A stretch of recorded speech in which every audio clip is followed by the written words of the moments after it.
Bonjour, c'est Jules Lavie pour Code Source, le podcast d'actualité du Parisien.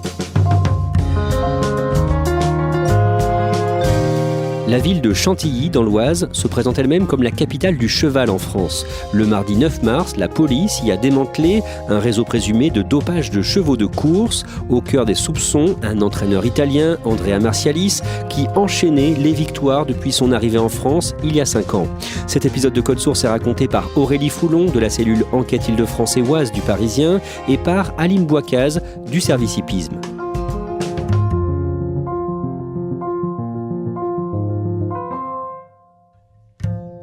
Aline Boicaz, les paris sur les courses de chevaux, ça rapporte beaucoup d'argent en France ? Les paris représentent entre 700 et 800 millions d'euros en général sur une année, ce qui est assez important. Dans le milieu des courses, la ville capitale, c'est Chantilly, dans l'Oise. Pourquoi ? C'est le centre d'entraînement où il y a le plus grand nombre de chevaux présents devant Newmarket qui est en Angleterre. Et Chantilly, c'est vraiment la ville du cheval. C'est l'endroit où il y a les courses les plus prestigieuses avec un décor vraiment magnifique. À quoi ressemblent les environs de Chantilly ? C'est à quelques encablures de Paris, un vrai dépaysement. Tout est plein de verdure et de monuments historiques. Les chevaux font partie de ce décor magnifique. Aurélie Foulon, Aline Boicaz, il y a un personnage central dans l'histoire que vous allez nous raconter aujourd'hui, c'est Andrea Marcialis. Qui est-il d'un mot, Aurélie Foulon ? Alors, Andrea Marcialis, c'est un Italien qui s'est installé en France. C'est un entraîneur de chevaux de course qui a connu une ascension fulgurante en quelques années. Il a 37 ans, à quoi est-ce qu'il ressemble ? C'est quelqu'un de pas très grand, un brun, l'œil rieur, toujours assez souriant, plutôt l'air sympathique. Aline Boicaz, en 2016, Andrea Marcialis décide de venir s'installer en France, à Chantilly. Pourquoi est-ce qu'il vient en France ? Il a eu une carrière de jockey précédemment en Italie, mais pas une carrière très extraordinaire. Mais il vient surtout en France parce que l'on peut beaucoup mieux vivre de sa vie d'entraîneur en France plutôt qu'en Italie. Il vient au départ avec quelques chevaux, c'est ça ? Tout jeune entraîneur, il vient avec 2 chevaux officiellement, même si il en avait peut-être 2 ou 3 en plus. Il espère rebondir dans notre pays, justement. Pour la première, le prix du premier pas. Et 2 semaines plus tard, il signe ses premières victoires. Oui, tout à fait, sur l'hippodrome de Maisons-Laffitte, qui fait partie des hippodromes les plus prestigieux en France. Et ce doublé ce jour-là lui donne une lumière qui va lui permettre d'augmenter son effectif dans les semaines et les mois à venir. On retrouve également le numéro 3, Moonlight Dream, qui vient toujours en retrait. Les chevaux qu'entraîne Andrea Marcialis remportent 5 victoires en 2016 et dans les années qui suivent, il va les accumuler. Oui, ça va s'enchaîner, ça va aller crescendo.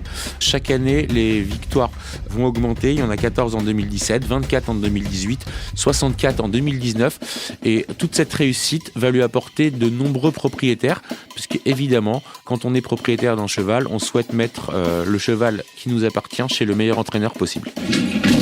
Les plus beaux 2400 mètres de l'année, c'est l'Arc de Triomphe. En 2018, sur l'hippodrome de Paris-Longchamp, l'un de ses chevaux participe au prix de l'Arc de Triomphe. Il ne gagne pas, mais c'est un moment important pour lui, l'Arc de Triomphe. Oui, absolument. Le nom de ce cheval, c'est Way to Paris. Way to Paris, c'est également à l'arrière. Il fait partie des premiers pensionnaires avec qui il est arrivé depuis son Italie natale.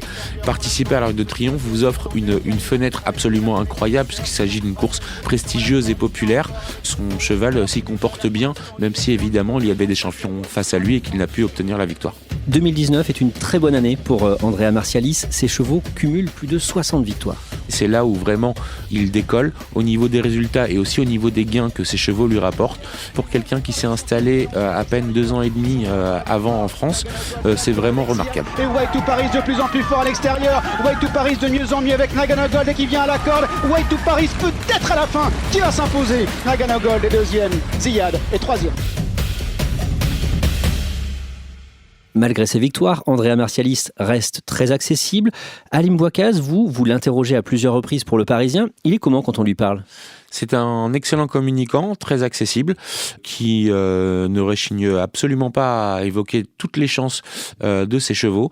Lorsqu'il a un de ses pensionnaires qui n'est pas en forme, il le dit. Lorsqu'il est très confiant, il le dit aussi. Aujourd'hui, dans la Quinte Plus, je présente Biella. Et il a déjà fait les quintés, il a couru très mal parce que je pense qu'il n'est pas en plus de quinté. La dernière fois, il est 2e à Longchamp et il court la même course, 1004 réclamé. Je pense qu'il a une bonne chance.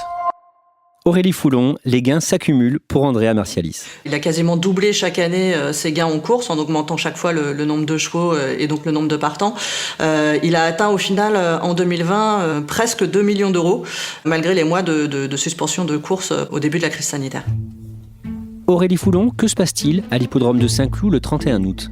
Un entraîneur concurrent d'Andrea Marcialis raconte l'avoir surpris sur le parking de l'hippodrome avec une seringue à la main. Andrea Marcialis aurait aussitôt caché la seringue dans son pantalon dès qu'il a remarqué qu'il y avait quelqu'un sur le parking. Que fait dans la foulée ce concurrent d'Andrea Marcialis ? Il prend contact avec le directeur des courses de France Gallo pour lui expliquer ce qu'il aurait vu sur ce parking et il répète ses déclarations par écrit en disant avoir vu donc Andrea Marcialis avec une seringue non loin des boxes où se trouvent ses chevaux. Justement, Andrea Marcialis, il a des chevaux engagés dans des courses ce jour-là ? Oui, il y a 2 chevaux qui sont engagés dans la course ce jour-là, qui du coup font l'objet de prélèvements avant même le départ de la course, ordonnés aussitôt donc par le directeur des courses. Il n'y a aucun souci sur la pouliche, mais sur le poulain, les résultats reviennent positifs à un produit interdit sur les courses. À partir de là, Andrea Marcialis va faire l'objet d'une enquête.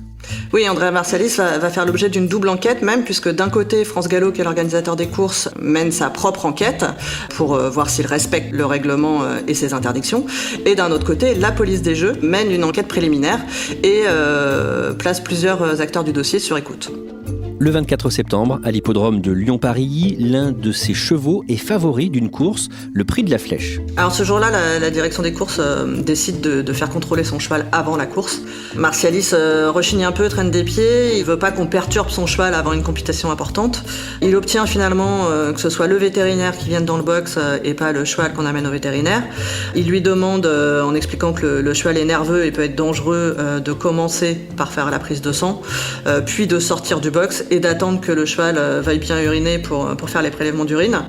Par l'intermédiaire de son employé, il demande à ce que le vétérinaire ferme la porte du box et attende patiemment. Et bien évidemment, quand le vétérinaire rouvre la porte du box parce que c'est le moment, et ben le bruit perturbe et bloque le cheval et donc le prélèvement en question n'aura jamais lieu.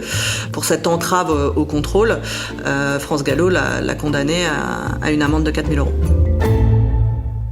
Lui, à ce moment-là, il dénonce une sorte d'acharnement ? Pour lui, c'est une chasse aux sorcières. On lui en veut parce qu'il gagne trop. Il se plaint du nombre très important de contrôles réalisés sur ses chevaux partant aux courses. D'après lui, à cette date-là, il y avait déjà 370 de ses 420 chevaux au départ qui avaient fait l'objet de contrôles. Quelques jours plus tard, le 1er octobre, son écurie de Chantilly est perquisitionnée. Oui, ce jour-là, il y a à la fois une descente des commissaires de France Gallo et de leurs vétérinaires et une perquisition de la police des jeux. C'est un contrôle à l'entraînement pour voir si dans son écurie, tous les documents afférents aux chevaux sont en règle, notamment les ordonnances de tout ce qui est pratiqué sur les chevaux qu'il entraîne. Que découvrent les enquêteurs ? Alors ce jour-là, ils mettent la main sur des ordonnances indiquant notamment qu'une infiltration a été pratiquée sur un cheval 2 jours avant une course. Alors les infiltrations, c'est une piqûre d'anti-inflammatoire directement dans les articulations. Par ailleurs, sur 3 autres chevaux, des injections aussi auraient été réalisées quelques jours avant une compétition, sachant que pour les injections, c'est strictement interdit pendant les 2 semaines précédentes, et pour les infiltrations, il n'a pas le droit d'en pratiquer non plus dans les 2 jours avant une course. Dans les semaines et les mois qui suivent, Aurélie Foulon, France Gallo, la société qui organise les courses de chevaux en France, va s'intéresser à des actes suspects de la part de plusieurs vétérinaires de Chantilly. France Gallo est alerté le 6 novembre par les 2 nouveaux patrons de la clinique vétérinaire, puisqu'ils ont découvert dans leur paperasse des factures concernant des infiltrations notamment, d'un produit qui n'est pas mentionné sur la facture et qui en plus ne fait pas l'objet non plus d'ordonnances rédigées par les vétérinaires qui les ont pratiquées. France Gallo consulte le Conseil de l'Ordre et les nouveaux patrons donc de cette clinique vétérinaire dans la foulée licencient les 2 vétérinaires pour faute grave. Donc on a des factures qui font état de produits donnés à ces chevaux sans ordonnance mais qui ne précisent pas lesquels. En clair, quel est le soupçon ?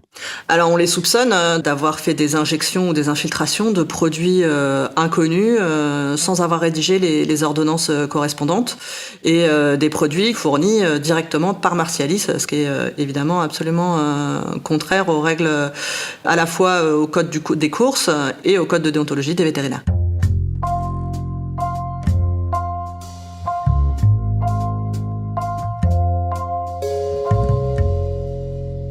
Halim Bouaccaz, le 27 novembre, Andrea Marcialis est suspendu d'activité pour 6 mois par France Gallo, mais pas pour dopage, pour avoir eu recours à ce qu'on appelle du prête-nom. Ça veut dire quoi ? Un prête-nom, c'est de confier certains de ses chevaux à un autre entraîneur, alors qu'à distance, Andrea Marcialis continuait de donner les ordres et donc de gérer l'entraînement et la carrière de ses chevaux. Aurélie Foulon, le mardi 9 mars, une opération de police est organisée dans plusieurs établissements de Chantilly. Oui, ce jour-là, la police des Jeux donc débarque à Chantilly, chez Andrea Marcialis, chez certains de ses employés, chez d'autres entraîneurs.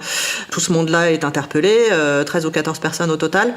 Et à l'issue de leur garde à vue, 9 personnes sont mises en examen et les autres sont mises totalement hors de cause. Quels sont les motifs de mise en examen ? La plupart des suspects sont mis en examen pour escroquerie en bande organisée, dopage équin, faux et usage de faux. Au total, vous l'avez dit, 9 personnes, dont Andrea Marcialis, sont mises en examen. Que dit le procureur de la République de Senlis concernant ce dossier ? Pour le procureur de la République, Marcialis est soupçonné d'avoir mis en place un système organisé de dopage de chevaux de galop. Et en l'état actuel des investigations, il y aurait quand même 31 courses qui sont concernées. Il est soupçonné donc d'avoir mis en place ce système avec la complicité de 2 vétérinaires. Aurélie Foulon, quelles sont les réactions dans le milieu du cheval à Chantilly ? Un gros choc parce que tout ce monde-là en garde à vue, dans ce petit milieu, dans cette petite ville avec son côté province, ça laisse tout le monde un peu sous le choc. Et en même temps, il n'est pas rare d'entendre des gens qui disent qu'en gros, ils tombent pas de l'armoire, loin de là. Notamment une personne qui est dans le milieu depuis des décennies qui disait quand un cheval a tendance à regarder en l'air et que ça devient un avion quand il arrive chez un nouvel entraîneur, c'est pas un hasard. France Gallo a interdit Andrea Marcialis d'exercer jusqu'en 2025. Aurélie Foulon, est-ce qu'on sait ce qu'il devient à l'heure qu'il est ? À l'issue de sa garde à vue et de sa mise en examen, Andrea Marcialis a été écroué. Il dort actuellement à la prison de Beauvais. Non pas pour ses faits directement, mais pour un délit routier pour lequel il a écopé d'une condamnation avec sursis en début d'année. Et donc son sursis a été révoqué. On rappelle qu'Andrea Marcialis est présumé innocent. Lui, comment est-ce qu'il se défend ? Alors lui, il explique que tout ça n'est pas de son fait, qu'il a fait confiance à des vétérinaires qui n'ont pas forcément fait les ordonnances qu'ils auraient dû, que lui d'ailleurs il les a réclamées ces ordonnances en vain. Il explique aussi qu'il y a peut-être des erreurs de date sur les papiers, et puis le dernier argument, c'est peut-être une réaction chimique aussi avec l'utilisation du gel hydroalcoolique.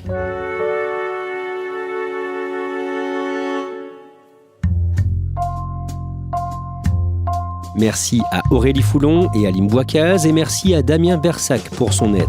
Cet épisode a été produit par Thibault Lambert, Raphaël Pueyo, Marion Botorel et Raphaël Thomas. Réalisation Julien Moncouquiol. Code Source est le podcast d'actualité du Parisien, disponible chaque soir du lundi au vendredi. N'hésitez pas à nous écrire codesource@leparisien.fr.